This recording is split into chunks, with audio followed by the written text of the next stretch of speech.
Hello and welcome back to the Masterclass, the tactical podcast. I'm Haider Rob. I'm your host as ever. Today, we are sitting here the day after Manchester United's fantastic 4-1 victory against Istanbul Basaksehir. And I'm joined as usual by my co-host and my good friend, Rob Blanchett. Rob, I think I'm a bit more high than you on the performance yesterday, but how are you feeling? And welcome back to the show. Hey, Haider, how you doing, mate? Yeah, I'm good, and happy with the result. You know, it was all about getting a good result yesterday, and kind of looking at what Manchester United could do in other matches that haven't quite worked out, and seeing if they could counter that. I think they did that in some aspects, but I do also think we saw one or two real frail weaknesses in the starting 11 yesterday, and we'll talk about that today. But the result is great. Obviously, fans were high on that. Scoring 4 goals is a very good thing. Certainly when Man United haven't been scoring goals from open play. But good result. But I wouldn't say it was a great performance. Yeah, I think that we definitely need to delve into it because having rewatched it this morning, I've seen some really glaring issues that I think were missed last night by the majority of fans. So we'll definitely dive into that now. But to all the listeners, make sure you hit the like button, hit the subscribe button. You can find us on Spotify and Apple Podcasts. It'd be really great if you guys can give us a review and a rating on Spotify and Apple Podcasts, because that helps us to push the podcast further to more great listeners like yourselves. So we're just going to jump straight into it, Rob. Let's talk about the selection and the reasons why Ollie went very attacking. Now, we look at that selection, a 4-2-3-1. I thought we might have gone to a 4-3-3.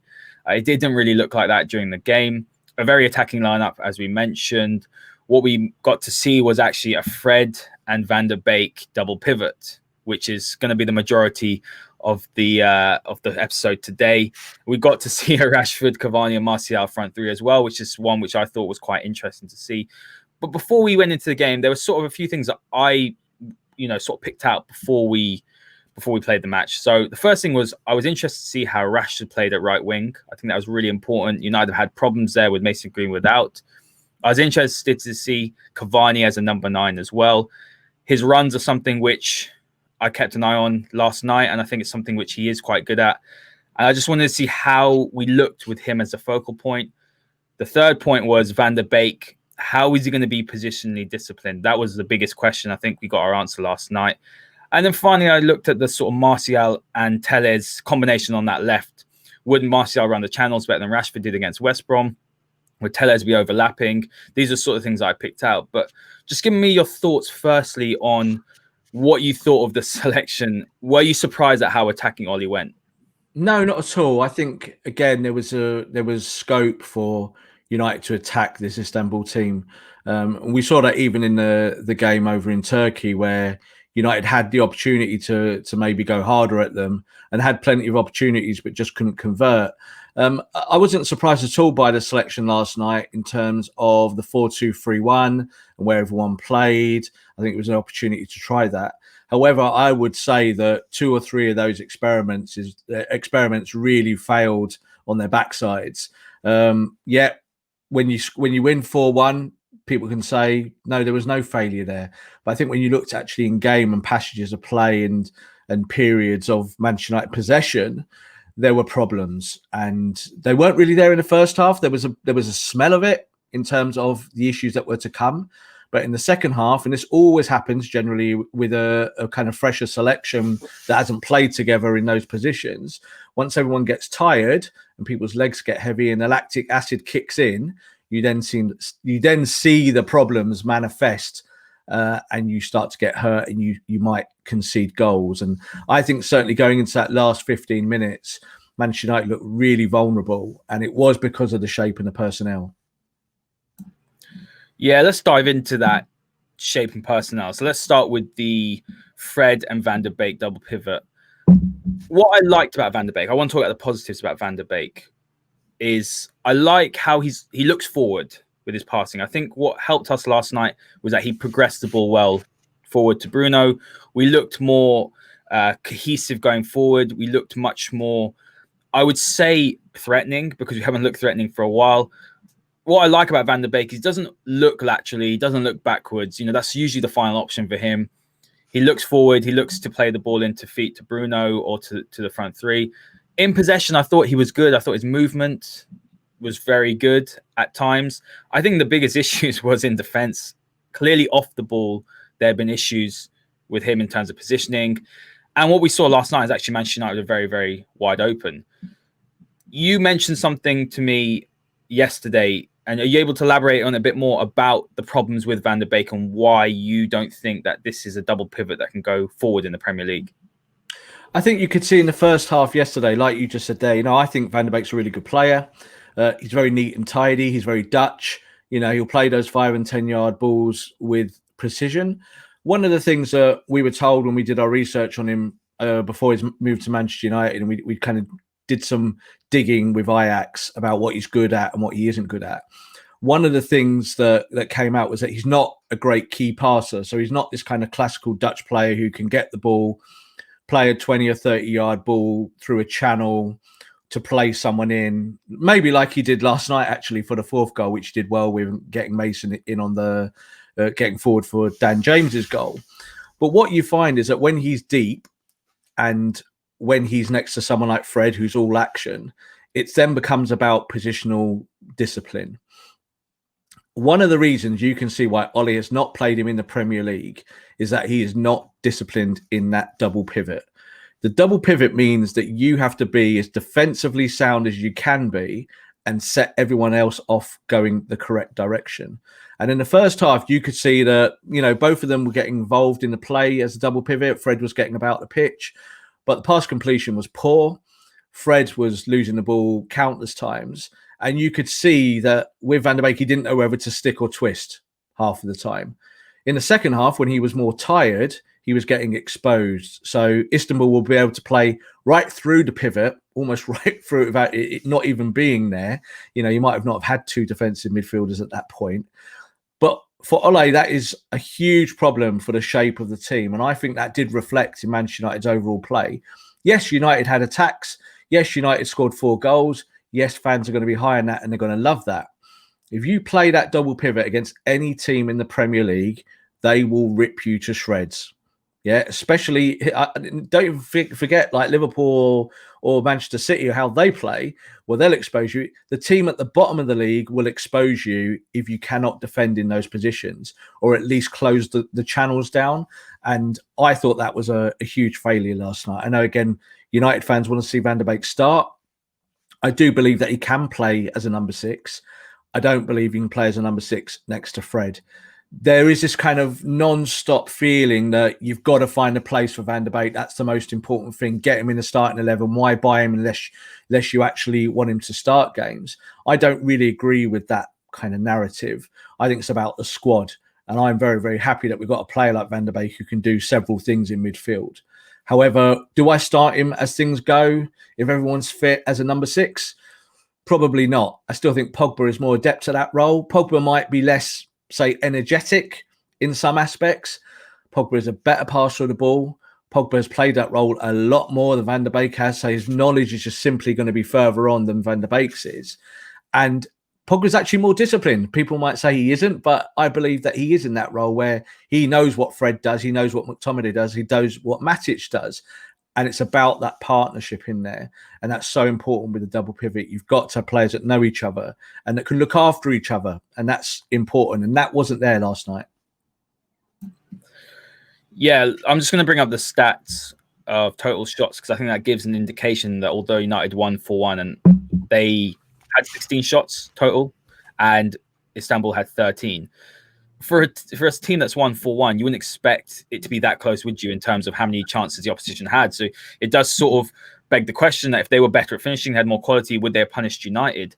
But what I do want to touch on is this idea that United have to fit Van der Beek in the side. Now, I'm of the view, and I tweeted last night, I said, look, whatever Ollie is going to do going forward, I think he's got to find a place for Van der Beek in that side. That's my view. So I differ for you. I think we've got to find a place.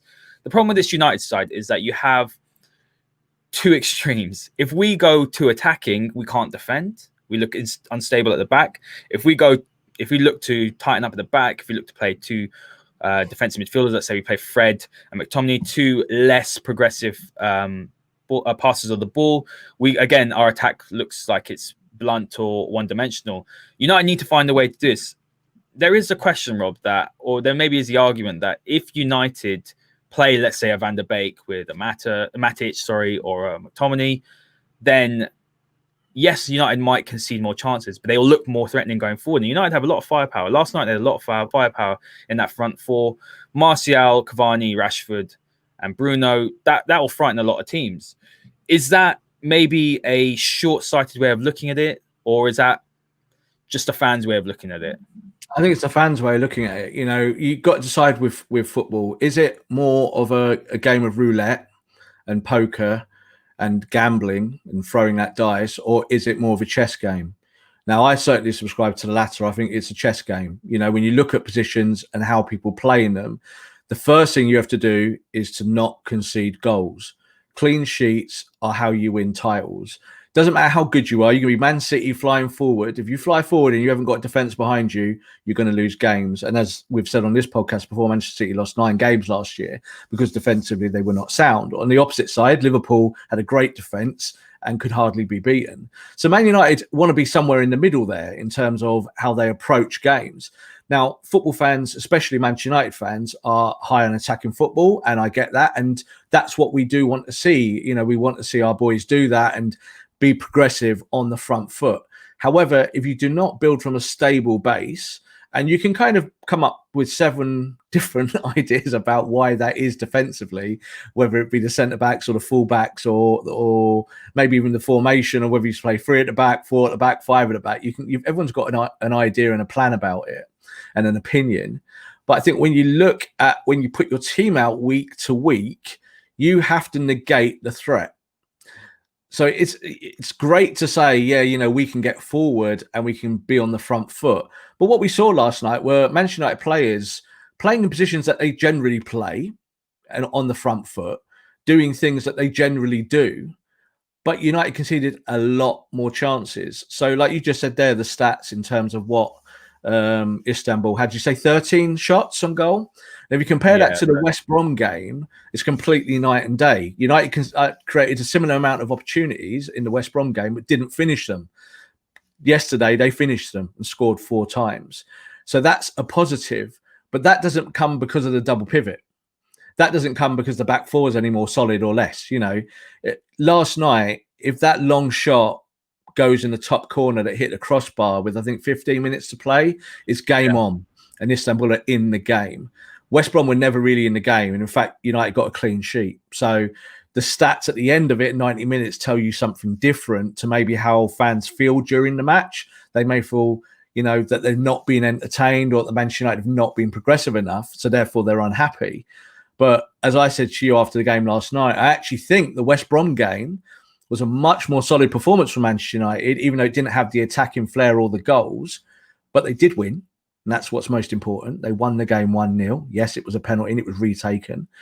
But last night, it was fragmented. And against a better opponent, you do not get away with it. So like you said there, you might have Van der Beek as number 6, but you might concede a few extra chances, but. That's not how Ole thinks. Ole's thinking, I can't concede those chances because better teams punish me. And even last night, we saw in the first game, Demba Ba gets a 70-yard run at goal because everyone decides they're going to attack. Is that the Manchester United that we really want to see? That's not what I want to see. I want to see attacking football. I want to see quality in the final third, but I do not want to see us give up defensive territory simply to be an attacking team. You have to have balance. That balance wasn't there last night. United were not punished. And, the history book will show that they won 4-1, and that's all that really matters. But it was not a performance to build upon, and it certainly isn't a team selection that I think we'll see in the Premier League. Yeah, you make some great points. Moving forward, let's say that United do want to play a Fred, Bruno, and let's say a Van der Beek midfield. Would going to a back 3 be something? Because I've been thinking about this a lot. Because I did like the way we were playing forward. I liked the fact that, Van der Beek plays good 1 to 2 touch football. He finds Bruno well. He has got the vision. I would agree with you. I think Pogba's got a better passing range, and maybe that would be an option when Pogba's back fit. I know fans don't want to hear that because Paul Pogba is enemy number one once again. But let's say we had a back three behind us. We'd be able to then push there'd be cover behind, be able to push Fred and Fred and Van de Beek a bit further forward. Would that be an option then when you've got a bit of cover behind you? If you play 3-4-3 or something along those lines, what that does is it gives your fullbacks license to get forward. Now, that would help Telles a lot. Now, I think we found that last night that Telles struggled, especially in the second half, to get forward more, simply because of the shape and the personnel. And that would allow Wan-Bissaka to get forward. However, we know that Wan-Bissaka is not particularly productive on the front foot. And would that benefit Manchester United? So I don't think Ole looks at that system and feels really attracted to it. You could play a diamond like we saw earlier on in the season, and that works sometimes. And against other teams who can work that diamond out, they can rip you to shreds and score lots of goals, as Tottenham did. So I always think it's a kind of balancing point. What I will say about this, about the double pivot and Paul Pogba, and I think this is really salient and important, is that the double pivot is not a starring role. It's not where you see someone shine and you think, wow, they played that double pivot so well. The double pivot is the most boring role on the football pitch. It's about discipline. It's about 5-yard passes. It's about interceptions. It's about reading the game. It's about setting other players off to go and do the good work. If you're Donny van de Beek, somewhere sitting in front of a back four, your most important job is to pair up with Fred. So when Fred goes in hard, and I think Fred had to learn that. He wasn't that player when he came to United.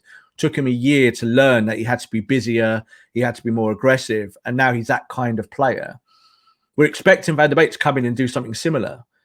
Doesn't work like that. Number sixes on the continent do not do that. In the Premier League, you have to be busier and you have to look after the centre-backs behind you.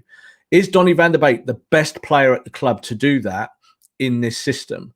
Last night, we saw exactly why Donny van de Beek has not been starting games. His best position, there's no doubt, is in the forward areas. So last night, we didn't see Van de Beek on the edge of the box, did we? We didn't see Van de Beek really getting into areas where he can score goals. The player that I always compare Van de Beek to, pre-Manchester United, is Frank Lampard. Would you play Frank Lampard in a double pivot? No, you wouldn't. No, but one of the issues with Paul Pogba is that when you're playing in the double pivot, if you make one mistake in a game, that's the thing everyone remembers. Yeah, that you dilly-dallied on the ball too long, and that's what he is, and he's lazy and whatnot. When you look at Paul Pogba's stats in the double pivot, he's generally always the best player with pass completion in terms of interceptions, tackles, and people kind of go, well, he doesn't tackle. And then you look at the actual real rate and you think, oh, hang on, he made as many tackles as Fred today or as McTominay or Matic. That's not the issue. The issue is that Paul Pogba, when he plays as number 6, cannot be the superstar. And that is an issue, I think, for Man United fans, is that they expect him playing as a deep-lying midfielder to be the guy that gets assists. And you don't get assists from that position, not really.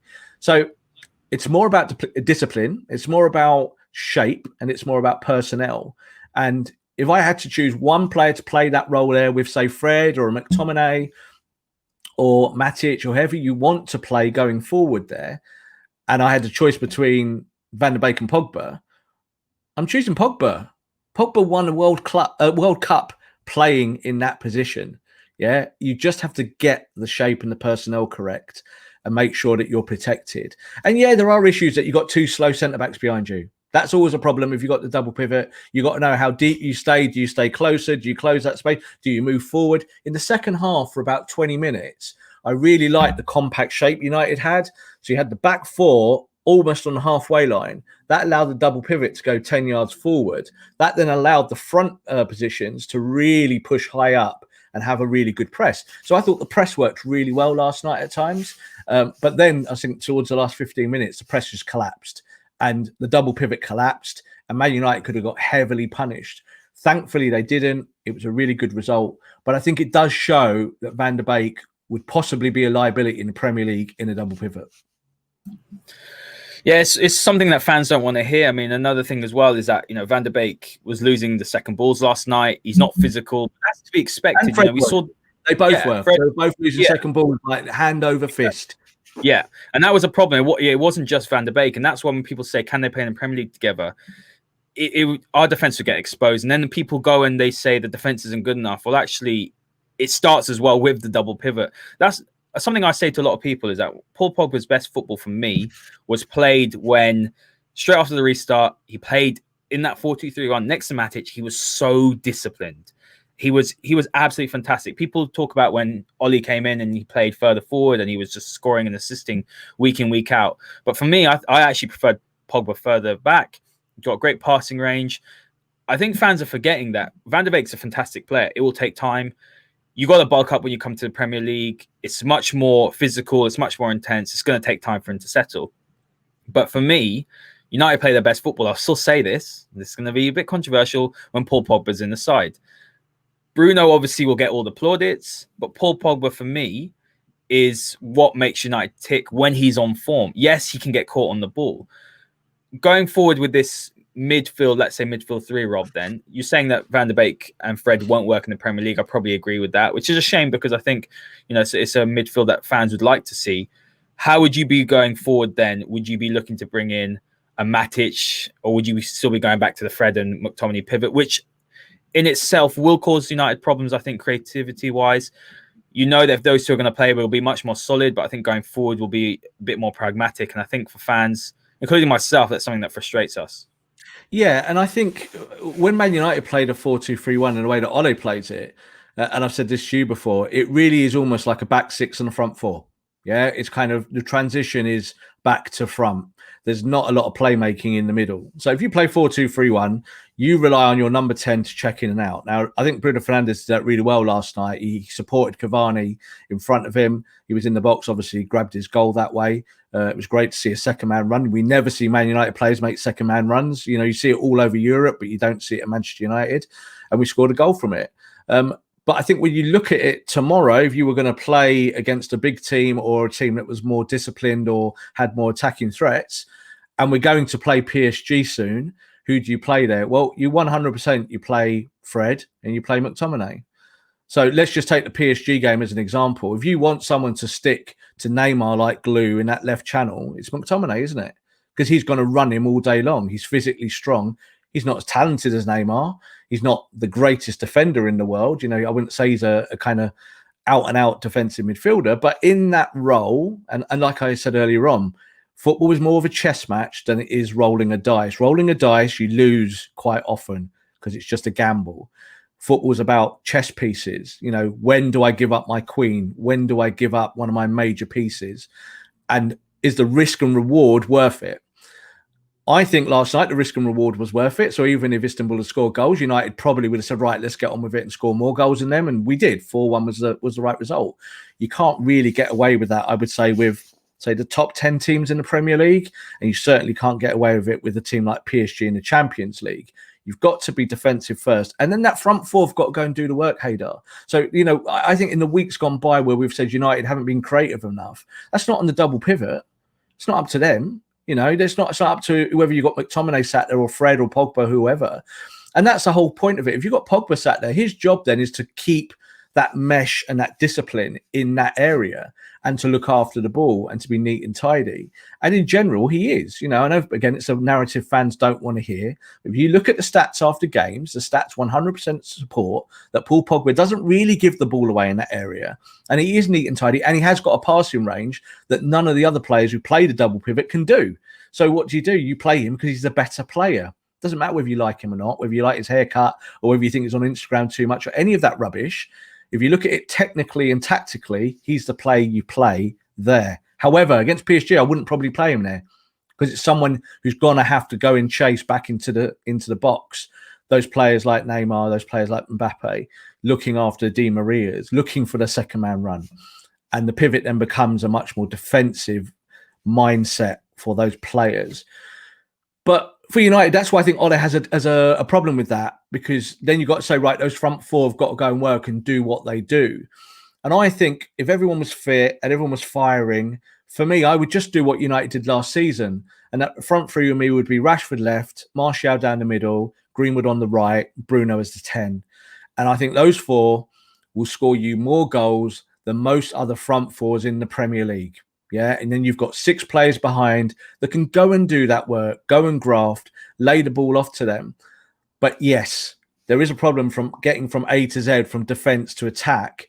But I'm buoyed by what I've seen from Lindelof and from Maguire, both stepping out of the pocket. Because if you step out of the pocket with the ball, it suddenly becomes a different game.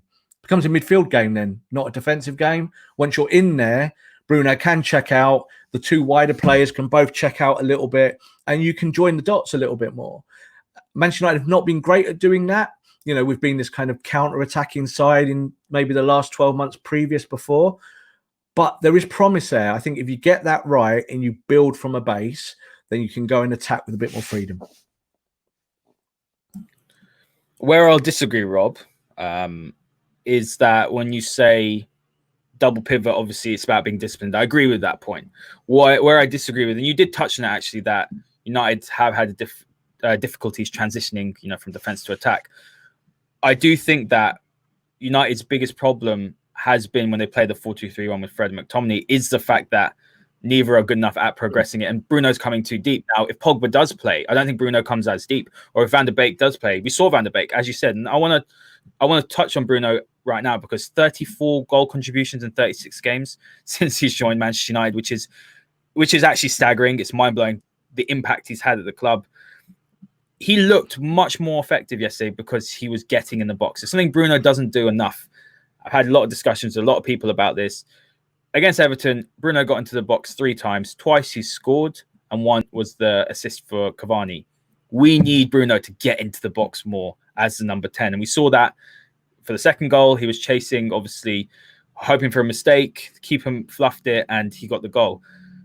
But the reason why Bruno was playing more, I suppose, forward than dropping deep is because Van der Beek was playing, because he was finding those passes. Bruno wasn't having to come back and get the ball from deep and trying to make something happen.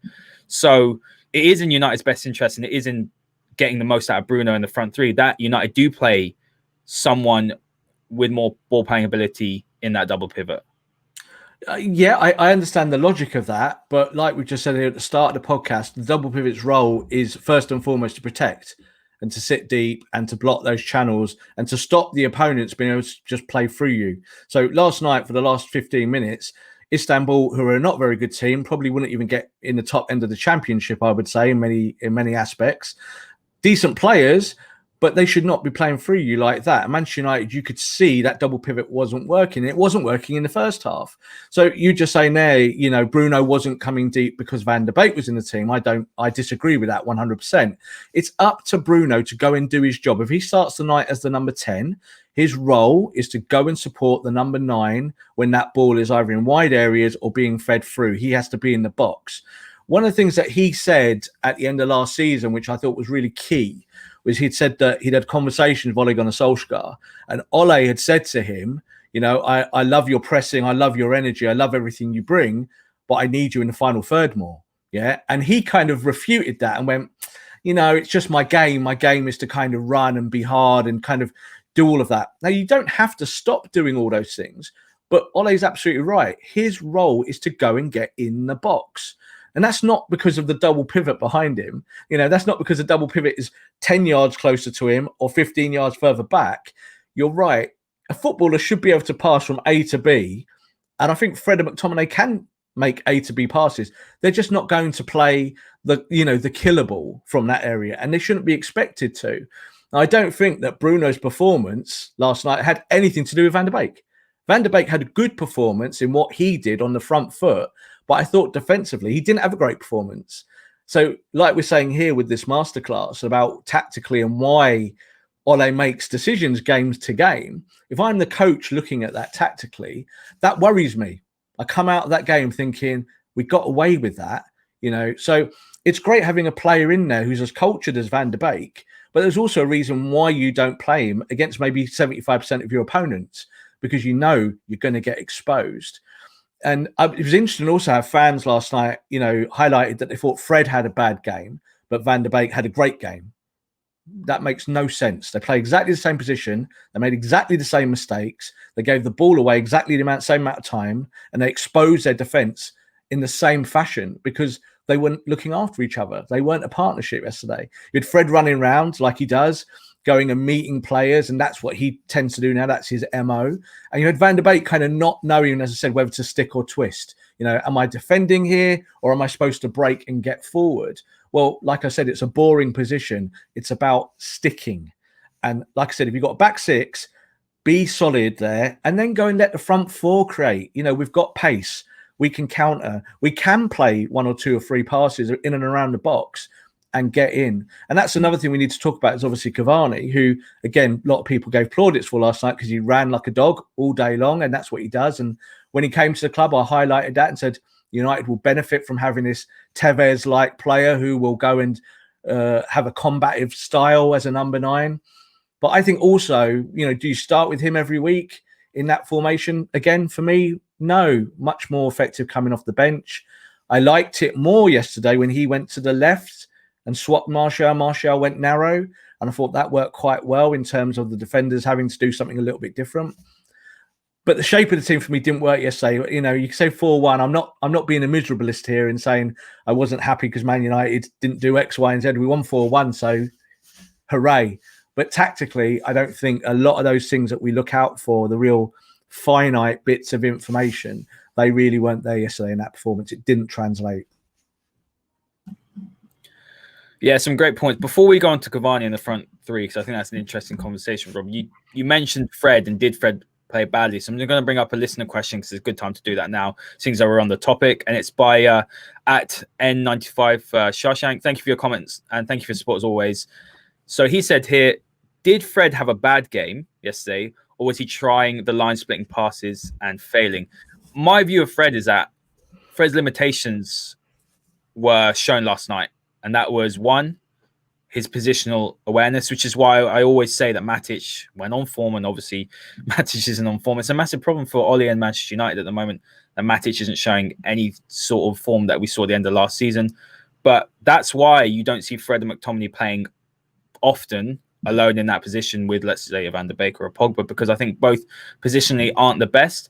And in terms of passing, I just don't think Fred has the ability to play those threading balls through the lines. We saw it against Everton, but Everton played into United's hands. But for me last night, I thought Fred was worse, not so much in the passing, because him and Van der Beek both had an 87% pass completion, which isn't amazing, but it's not terrible as well. I think more to do with the fact that Fred positionally was completely out of undisciplined. And when I looked over, there was times when Van der Beek would go forward and Fred was going forward at the same time. And I was thinking, if United get countered on, this was in the first half, United are in trouble here with the defense and the lack of pace there. So that's kind of my reading into it. I don't think Fred was terrible yesterday in terms of on the ball. I thought positionally and his discipline was off, along with Van der Beek. I think he's playing with someone that he hasn't played with before. So you could see that there was a lack of chemistry. And then, as I said, these players have got to decide whether they stick or twist. That's really, really important.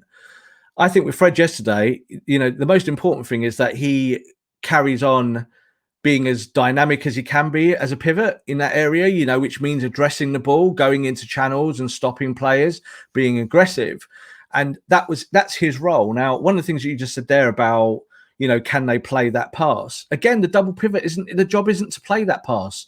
The job is not to get the ball in the edge of the area and play a 40-yard ball of like magical qualities where you think Harry Potter played it. Yeah, it's not. It doesn't happen in the pivot. That's not what happens. Even in clubs that play over attacking styles over the years, when you had Busquets playing as a defensive midfielder at the top of his game at Barcelona, his job was not to get the ball and play a 50 or 60-yard ball in through a channel and get Messi away. That's not how it works. That's not the tactic. The tactic is to be clean and tidy and then to have a pass completion rate in the 90s, because all you're doing is really playing 5 or 10-yard balls. You look up and you see you've got 4 players in and you either play it behind or you play it to feet.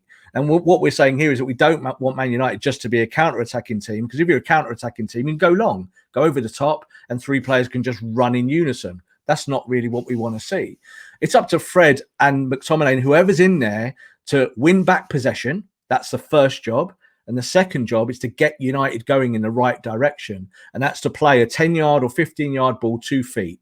Now, if you're a footballer at Manchester United and you cannot play a 15-yard ball to feet, get out the football club. You're not good enough.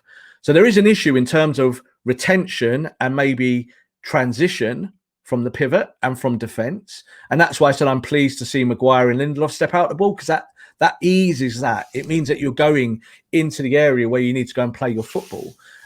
Fred's good enough. Fred's an international, you know. Fred showed before he came to Manchester United that he can pass the ball. You know, it doesn't mean he's as good at passing the ball as Paul Pogba, you know, but he doesn't need to be, in the same way that McTominay doesn't need to be. And like I said there, you know, I think Van der Beek, one of the traditional weaknesses that he has, and it was there at Ajax, is that he isn't a player who can play a raking 20-yard, 30-yard defence splitting ball, because that's not his game. He is more like Frank Lampard. He's about second-man runs and getting into the box and scoring goals and creating that way and having assists. You can't do that as a number 6 or in a double pivot, because your job is to sit a little bit more and be disciplined. I think that's a huge issue. I think Fred last night played okay.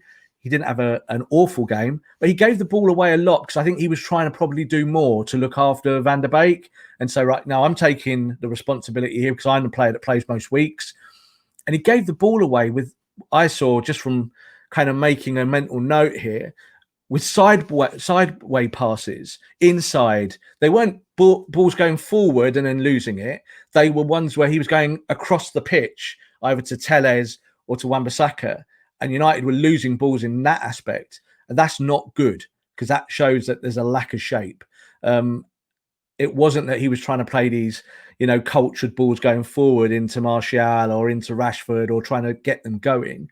It was the simple stuff inside. That's worrying, but I think that also shows where Manchester United's historical issues have been in midfield. Yeah, I completely agree with that. I think, I just think both, yeah, it didn't really work. I think going forward, Van Beek looked nice, and I liked some of the stuff he did going forward, but I think we know the issues positionally. Let's move on, Rob, on to Cavani, because I think there's a lot of debate going on about Cavani and Martial. Now, what we saw yesterday is we saw a front three, I think, which a lot of fans are very happy to see. I was happy to see when I saw the lineup. Martial on the left, Cavani playing through the middle, and we had Marcus Rashford on the right. Now, the question being asked was, did Cavani show that he's a better fit than Martial at number 9? Now, I quite liked the front three yesterday, in the sense of, I thought that Rashford looked more direct on the right wing.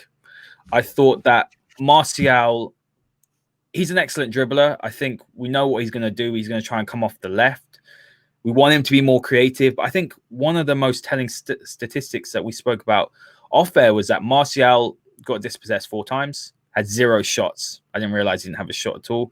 Rashford got dispossessed 2 times, 3 shots. Cavani, once he got dispossessed, and he had 3 shots.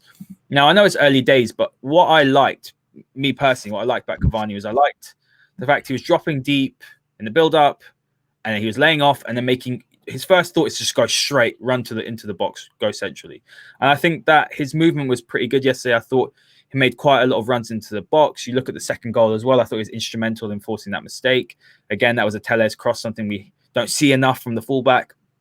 And I think what Cavani was good at yesterday was his ball retention. As we know, 23 passes out of 24 completed. That's about 95%. He held the ball up well. He brought others into the game. I felt like he was more of a focal point. He looks comfortable back to goal, you know, laying off to teammates. His work rate, as you said earlier, I mean, he runs like a dog. He's very much in the Carlos Tevez mold, I would say, as well. I don't remember him having many chances. I mean, that was the first thing. So I think people saying he was incredible. I don't think he was incredible. I was impressed. I thought he was good. But I think the issue is that when we ask Cavani or Martial, you just have to go to Paul Scholes' comments about Martial not being able to play back to goal. And I want you to go into that and drill into that, because I know that you feel that Martial's perhaps more suited to the number 9 role than he is out on the left. Yeah, I think it's also about the philosophy of the club and also how Ole wants to play. And I think you've got to take these things into consideration. If you don't like Martial as the number 9, everyone's going to be high on that Cavani performance last night. Cavani runs non-stop. He plays that centre channel between the 2 centre-backs, and he runs and he runs and he runs. And you even saw defensively at times yesterday when the ball was going in the wrong direction, he was running back to kind of support players defensively. That's all fine, well and good. If you've got that physical stamina and you can do that, great. How many chances did Cavani have yesterday? How many times did Cavani really look threatening yesterday? How many times did Cavani bring in the wide players into the game through intricate play? I think when you look at it and you look at the modern game, we don't really play with old school number 9s anymore.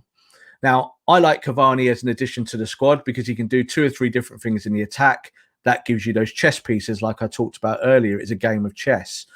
But do I start like that every week? Well, I think if you want 3 players who've got pace and maybe knit together a bit more and maybe play an intricate game where you can pick apart a defence, Cavani doesn't start for me. Cavani isn't that player.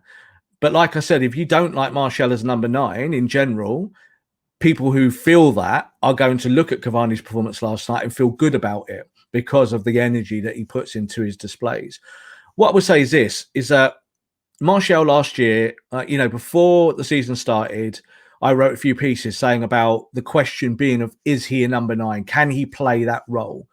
And the 2 or 3 things that I really questioned was not just the goals and the assists, but can he play with his back to goal? And can he press? Can he successfully get into a press as the point at the top of the attack? And that wasn't really evident until Bruno Fernandes came to the club. And Bruno Fernandes started chasing everything and getting into people's heads and saying, press, press, press. And from that point in January, I think that Martial did a good job of the press. And he ended the season with something like 23-6. So if you end the season with 23-6 as number 9, you've done your job. Yeah. So it doesn't matter whether people think that you needed 100 shots to get those 23 goals or whether you took 23 shots. You did your job. Statistically, you did your job. You got it over the line. Now, people kind of look at the start of the season and saying, well, Martial hasn't played well, so what do you do? Let's change it around. Let's flip it. Let's see what we can do. I don't think Cavani is a long-term answer to anything. So I would feel weird about him becoming the starting number 9 because it means in a year or 2, you're having to change it all over again. And in that time, you've upset Martial because you've told him he's a number 9. He's played there for 18 months, 2 years, and now you're putting him back on the left.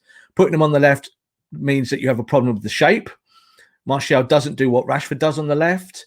Sometimes he does it better than Rashford, and other times he does it worse. And I think we saw that yesterday. And it's about balance. Then you have to say to yourself, well, where does Mason Greenwood fit into all of this? For me, Mason Greenwood is the best finisher at the club.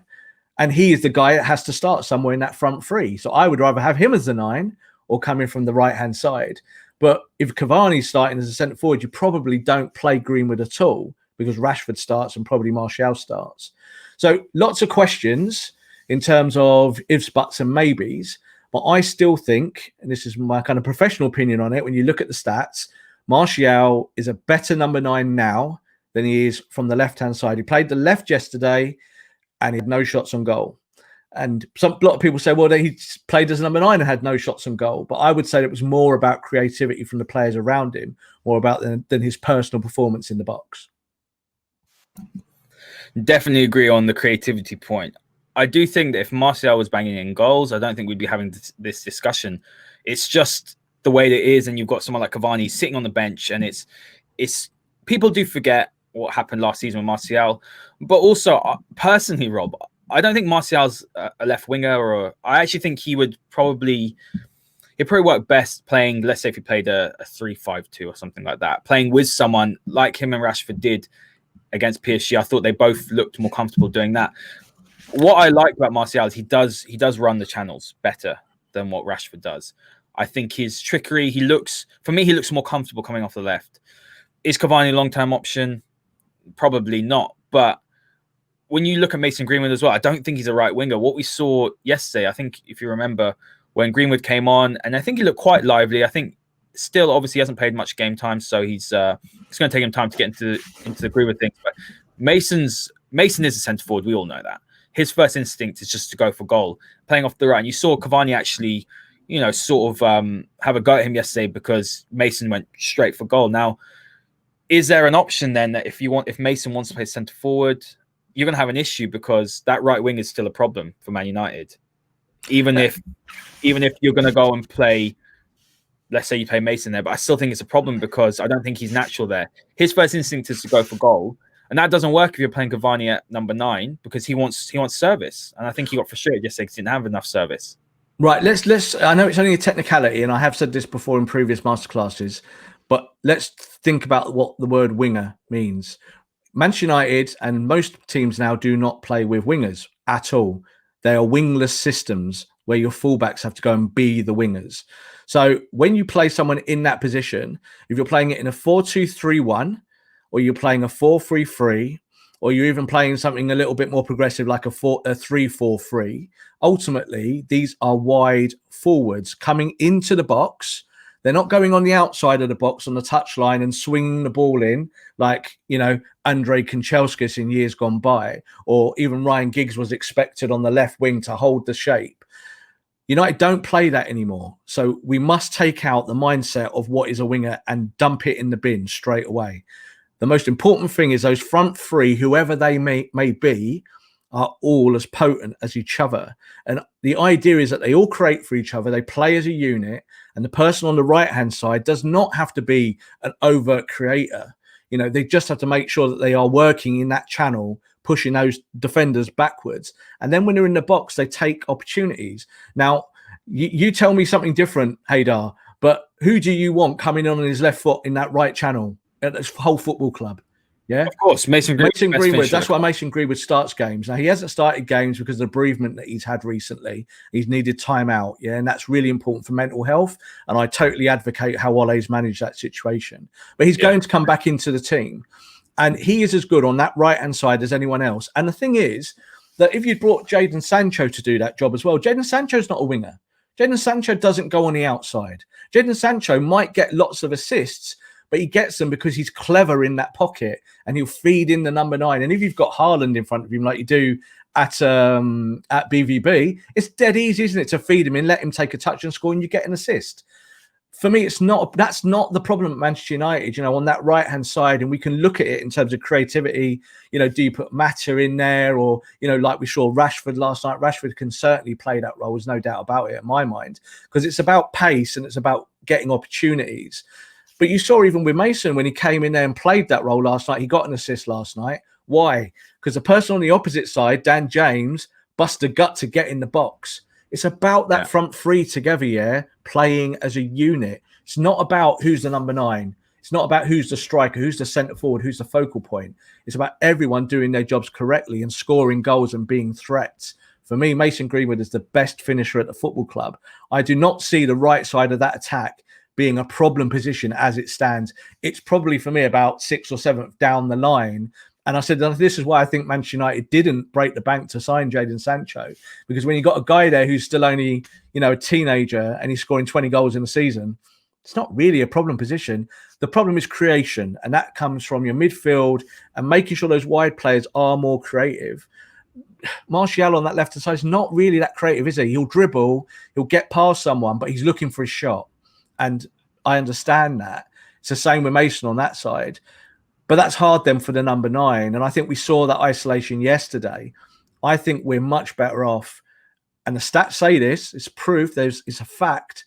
We're better off when Rashford, Martial and Greenwood players are free. United are more threatening. They score more goals. And United win more games. No, that is true. We saw our best football with that, didn't we, after the restart? That front three was phenomenal, and we would like to see that again. Moving on to the weekend, I suppose, against Southampton, do you expect Ole to revert back to Martial as the number 9? And then the following week as well, I'd expect us to go through at the back. But I believe, is Axel banned for the game? Did he pick up a yellow card and now he's not playing against PSG? I believe banned for the PSG game. He's out, which is a big problem because United, I thought, probably would have gone. Tactically, it's a massive problem. Massive problem. As soon as that went last night, I kind of held my head in my hands because the idea would have been to kind of replicate what we did in Paris, I'm sure, with the team sheet, and that means they can't do that now. And having that extra physicality and pace in a back three is essential when you're playing Maguire and Lindelof. No, so I believe Bailly is back, but I don't think Bailly is as good a footballer as Tuanzebe. It's either on the deck or even with coverage. So that is a problem. I think going forward for the Southampton game, first and foremost, you're playing a team like Southampton. They are probably the hardest working team in the Premier League. So you have to go and match that work rate. So that means that there's no doubt that Scott McTominay plays. So I think it's McTominay +1. So I think it might be Matic because he was the guy sat on the bench and he's the guy who should have the extra miles in his legs, even though his form isn't great. But it wouldn't be a great leap to say that even Pogba comes back into the team and plays that role there, or you play Fred again. That's not, I think, Ole's biggest decision in the pivot. I think he knows who his best hard-working players are in that scenario. And then you have to decide where you play players again. So you could go again with Cavani. That wouldn't surprise me. He is fit. He doesn't need that much rest. But he's also played his first 90 minutes. He might need a game on the bench, and you might see that we go back to having Martial as the striker. Rashford seems to play whenever, even when he's injured. He just plays, whether he's on the left or the right or the centre or whatever formation. Ole always goes to Marcus. And I think you might see Mason start on the right. He had a little cameo yesterday. I think he did really well. And he needs games, he needs minutes. So you might see United revert to that 6-4, like I said. 6 sitting, 6 being combative, 6 playing more of a low block, and then allowing the front 4 to go and do their thing. And if that's the case, Van der Beek doesn't start, and you play Bruno Fernandes. So I think the team picks itself in those scenarios when you're kind of looking to be strong through the core. And I think Manchester United will have one eye, obviously, on PSG, but they'll want to go and do the job against Southampton. And Southampton, very easily a team that could beat you. They're a tough team, and United could do that game, mess it up, and then the world collapses again, and we're back onto Pochettino, and we're back onto Ole out, and we're back into everything is a complete disaster. And it won't be that. But if you lose a game, that's how it will be framed. So always is, Rob. Let's move on to some of the listener questions. I've got 2 more here. So we got at Vincent Mellon. Thank you for your questions, guys, as always. And he's asking the question, do you think that Telles was out of position defensively, but was brilliant going forward? Now, something I picked up very early. Let's talk about Telles a little bit. So 11 crosses attempted. That was the most on the pitch yesterday. I don't really remember many crosses. Maybe that's including the corners. I don't know. So that probably is including corners. Set pieces. Yeah. And I think United look an extra threat definitely now at set pieces. We haven't done for a long time, but especially from corners, I think the balls that are coming in are of a high quality. 4 chances created. That was the most on the pitch. And what I noticed very early on in that first half is that he played very high up the left flank. What you saw was Wan-Bissaka playing. It was more like the asymmetric, sort of fullbacks that Jose Mourinho likes to play, for example, where one goes up, one drops as almost a third centre back.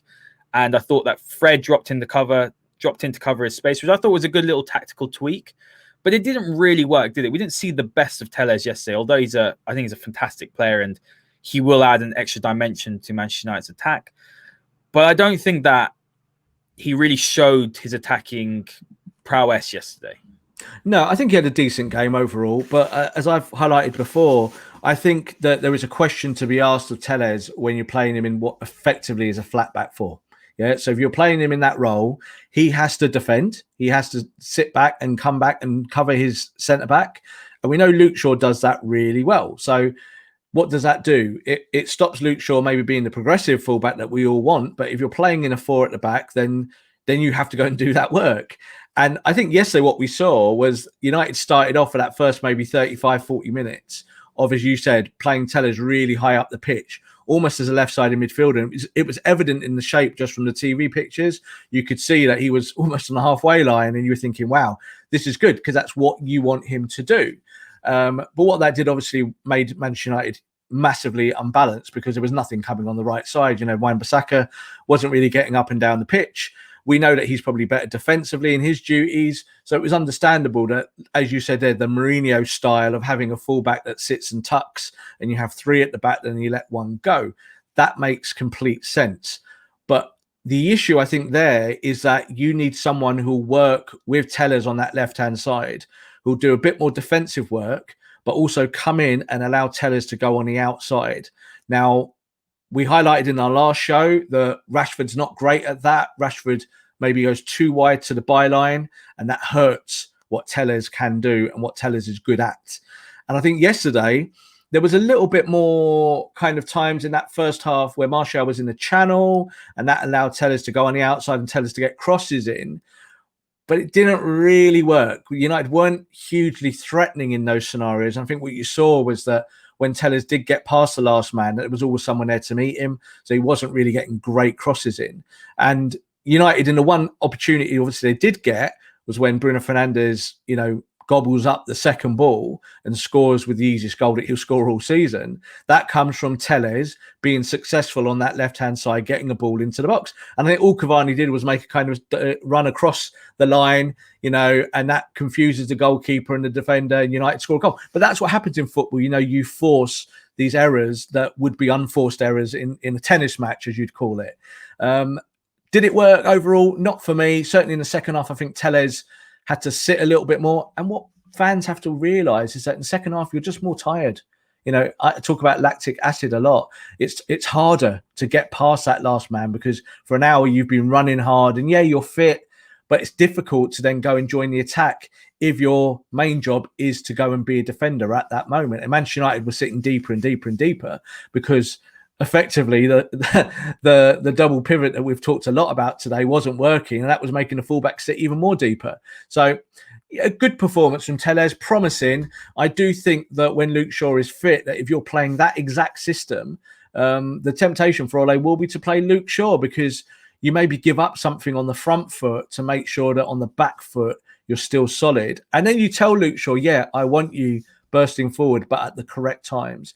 Now, Telles can do that job as a left fullback, but let's not crunch the numbers too much. He is a left wing back. That's what he is. He's not a left back. And in the Premier League, you get exposed. I used the example of Alonso at Chelsea once.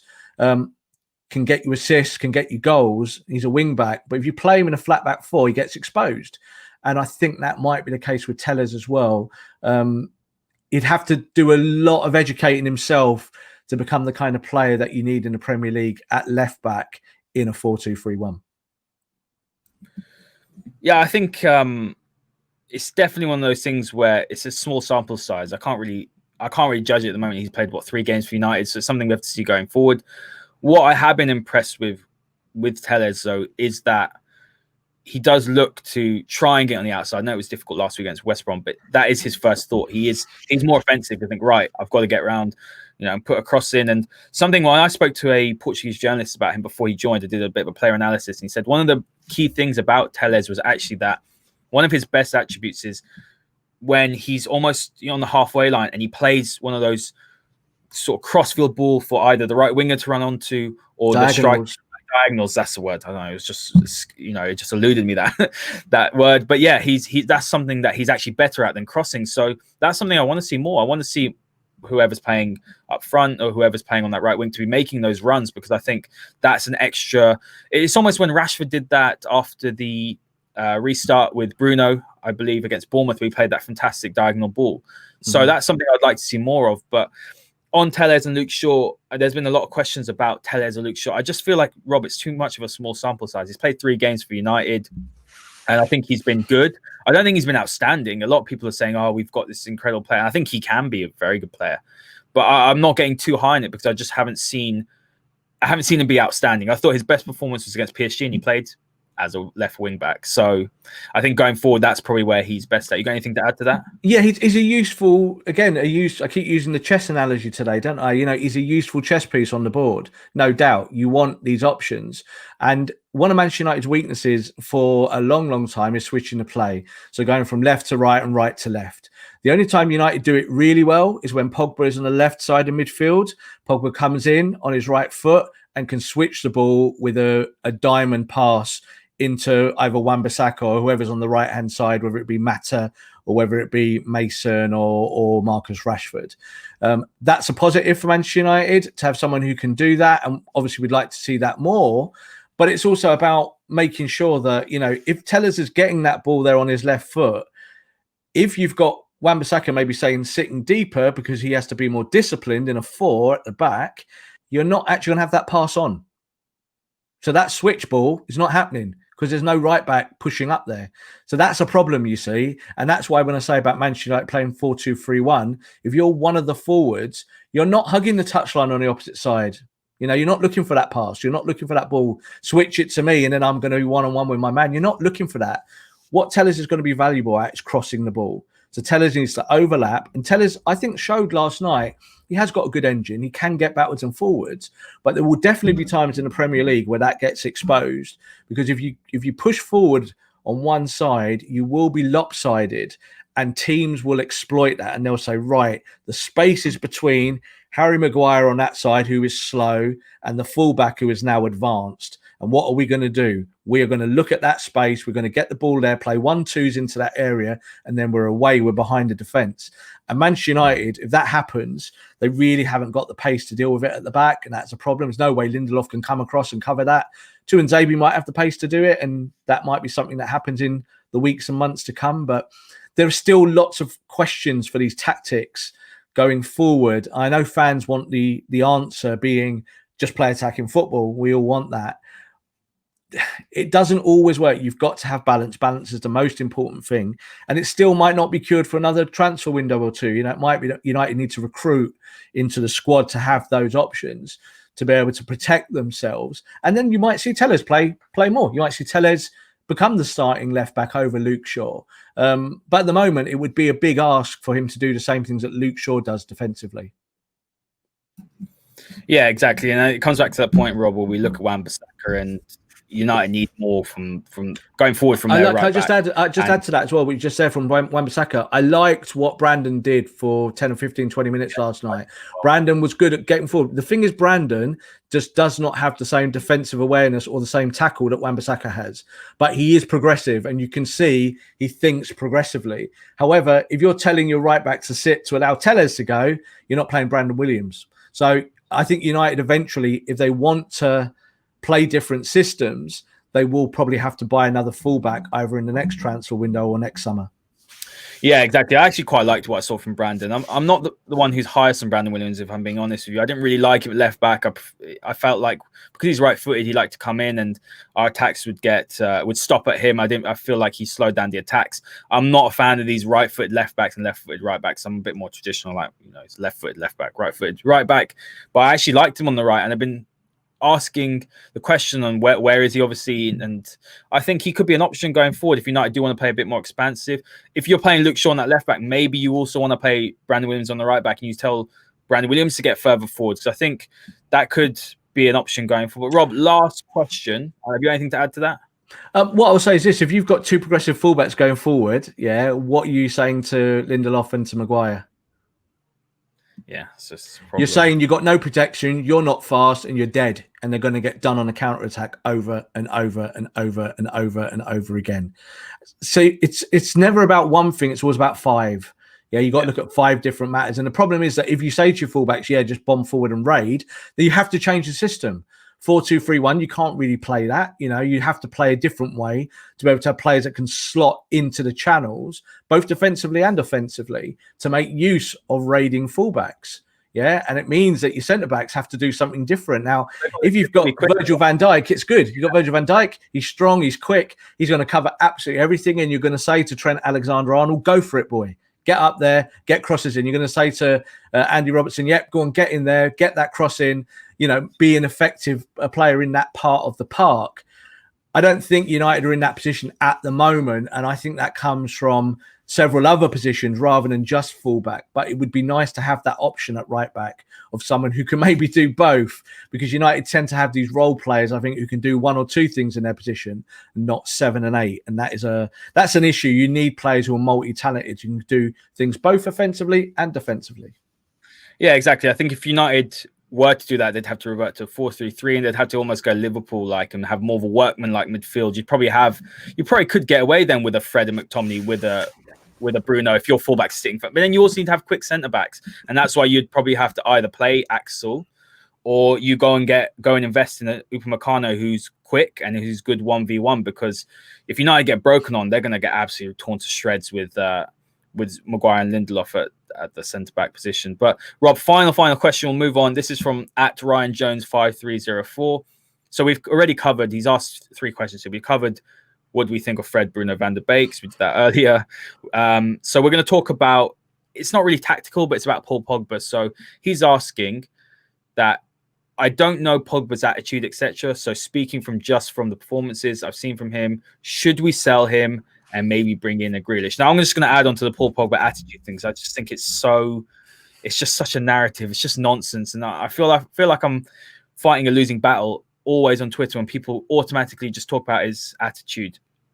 I don't think he's shown anything to suggest he's got bad attitude on the pitch. We all know he trains hard. The only thing that I think people are bringing up, this attitude problem with Paul Pogba, is probably because of his comments, which I think, yes, some of his comments have been just off. You shouldn't be saying that when you go on international break. But when he plays on the pitch, I don't think he's a player who doesn't put 100% in. I don't think he's a player that doesn't work hard.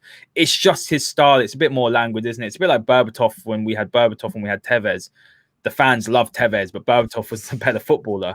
But Berbatov got a lot of stick, and now he's appreciated as he's gone. But there is a lot of talks about Jack Grealish.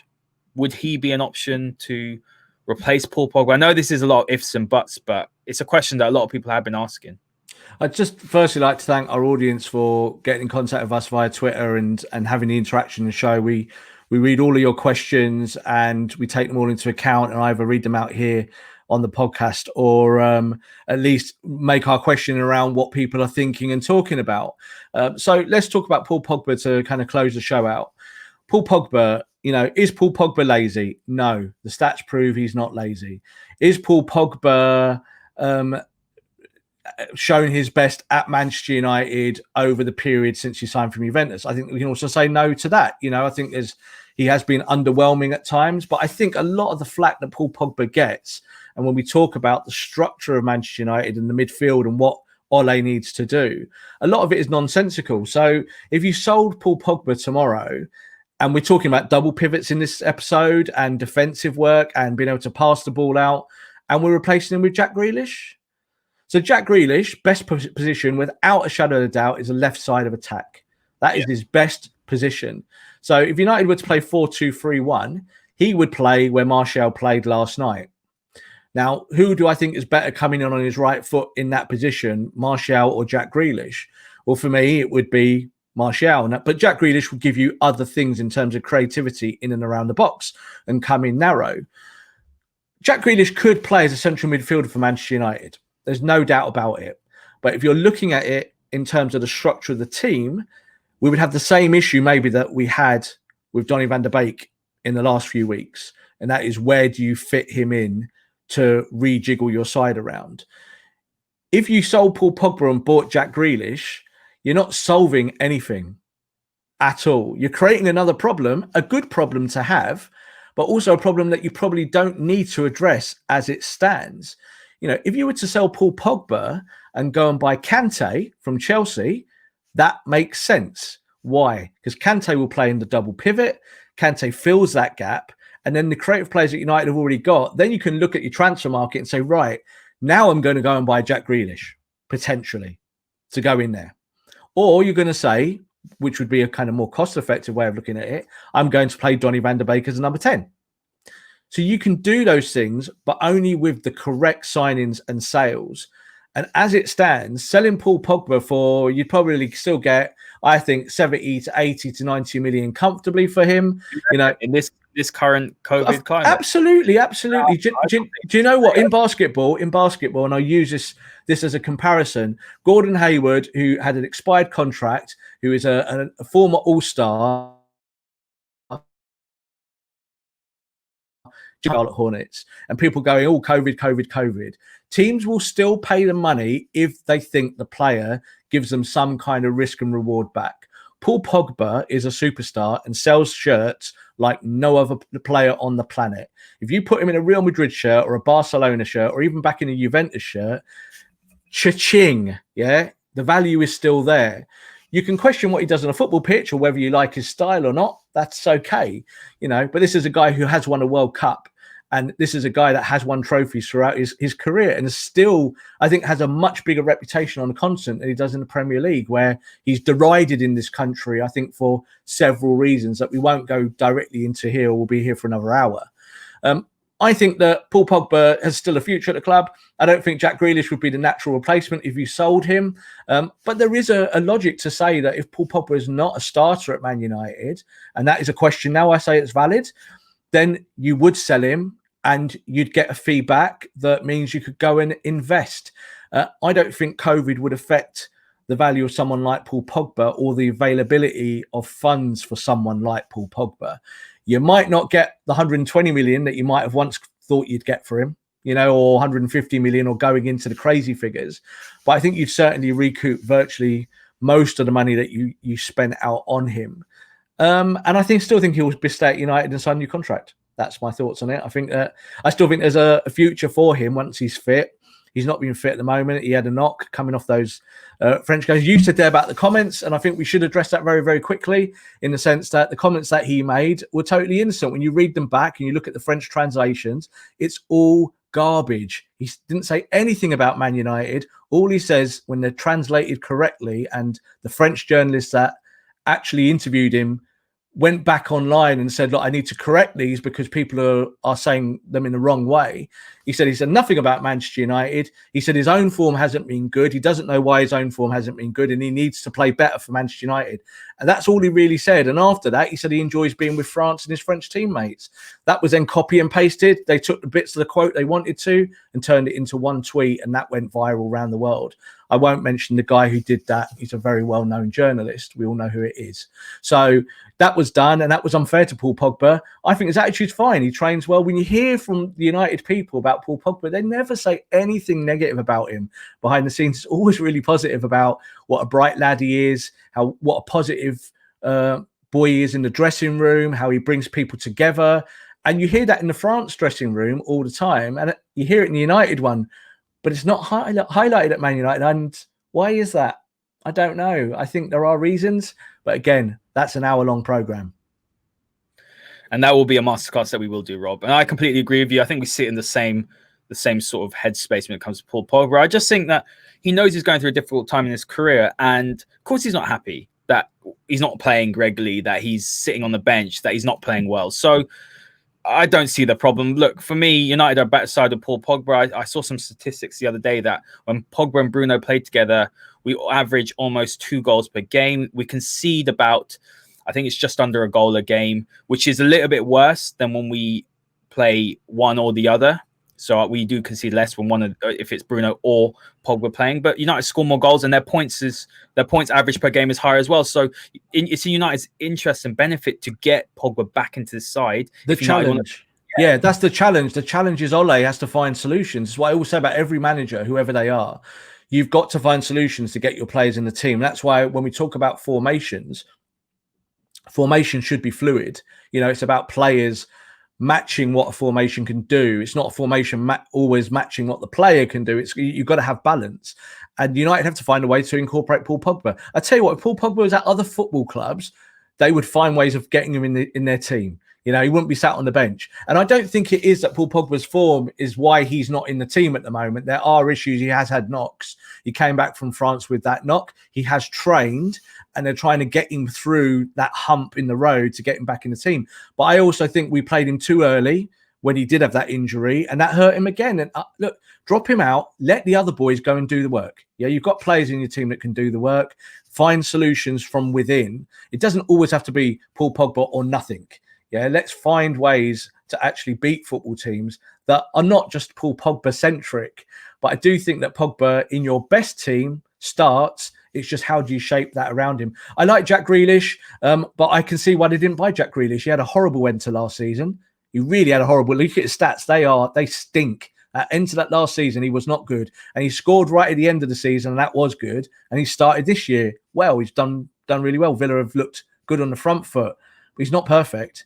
It's absolutely nowhere near perfect. And his weaknesses would be exposed at Manchester United with the way that the shape of the team is. Yeah, absolutely. And we're probably going to end there, Rob. To all the listeners, thank you so much for all your great questions. Thank you for all your support, because it's been really amazing. It's been really humbling as well. Your engagement is the reason why we love doing this show. And we'll be hopefully doing another live show soon. Possibly, Rob, maybe on the Sunday after the Southampton game. That could be an option. Potentially, yeah. I think that'd be quite good. Rob, thank you very much for joining me as usual today. It's been an absolute pleasure. Thanks, Haider. And to all listeners, make sure you hit the like button, hit the subscribe button. We're edging a little bit closer to that 1K, so it'd be really great if you guys could help us get there so we can get this podcast out to more people. So thank you very much for listening, and we'll see you next time.